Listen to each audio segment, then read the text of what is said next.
महारानी द्रौपदी की क्षमा।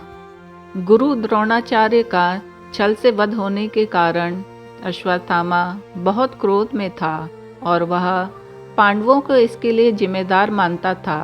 पांडवों से वह अपने पिता की हत्या का बदला लेना चाहता था। वह सभी पांडवों की हत्या करने के उद्देश्य से एक रात उनके शिविर में घुस गया। वहाँ एक स्थान पर उसने 5 मनुष्यों को एक साथ सोते देखा। उन्हें पांडव समझकर उसने उन 5 की हत्या कर दी। वे 5 द्रौपदी के पुत्र थे। अनजाने हुए इस विभत्स कृत्य से वह तिलमिला गया। उसने जाकर दुर्योधन को बड़ी बहादुरी से इस घटना के विषय में बताया तो दुर्योधन को भी बहुत बुरा लगा। पांडवों के शिविर में बहुत ही शोक संताप छाया हुआ था। द्रौपदी का विलाप हृदय विदीर्ण करने वाला था। 5 पांडवों और भगवान श्री कृष्ण ने ये अनुमान लगा लिया था कि ये काम केवल द्रोणाचार्य के पुत्र अश्वत्थामा का ही हो सकता है। अतः सभी पांडव क्रोधित होकर अश्वत्थामा को ढूंढने दौड़ पड़े। अश्वत्थामा को कोई आश्रय नहीं मिल रहा था तो वह भी पांडवों से बचने के लिए भाग रहा था। अंततः अर्जुन और श्री कृष्ण ने उसे घेर लिया। अश्वत्थामा के पास बहुत से दिव्यास्त्र थे। उसने अर्जुन पे ब्रह्मास्त्र चला दिया। अश्वत्थामा को ब्रह्मास्त्र छोड़ना तो आता था परंतु वापस लेना नहीं आता था। अर्जुन और श्री कृष्ण बहुत चिंतित हुए। भगवान श्री कृष्ण के परामर्श पर अर्जुन ने भी ब्रह्मास्त्र चलाया।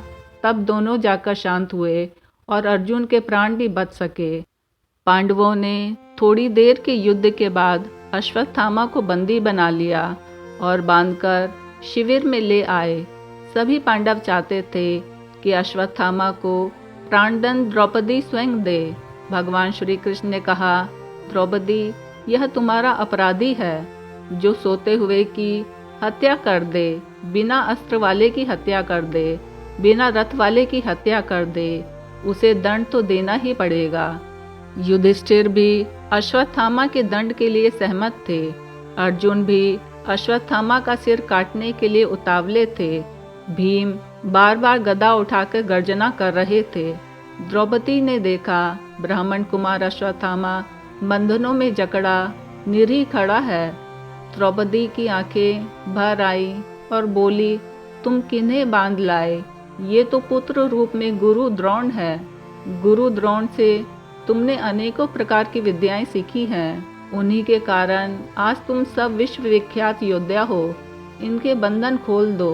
मैं भी एक माँ हूँ और साध्वी कृपि इनकी माँ है। ये अपनी माँ के इकलौते पुत्र हैं। साध्वी कृपि चाहती तो गुरु द्रोण के साथ सती हो सकती थी परंतु पुत्र को सहारा मानकर पुत्र की ममता में वे जीवित रहीं। जैसे मुझे अपने पुत्रों के जाने से अपार दुख है, मैं नहीं चाहती माता कृपि भी उसी प्रकार दुख के सागर में डूब जाए।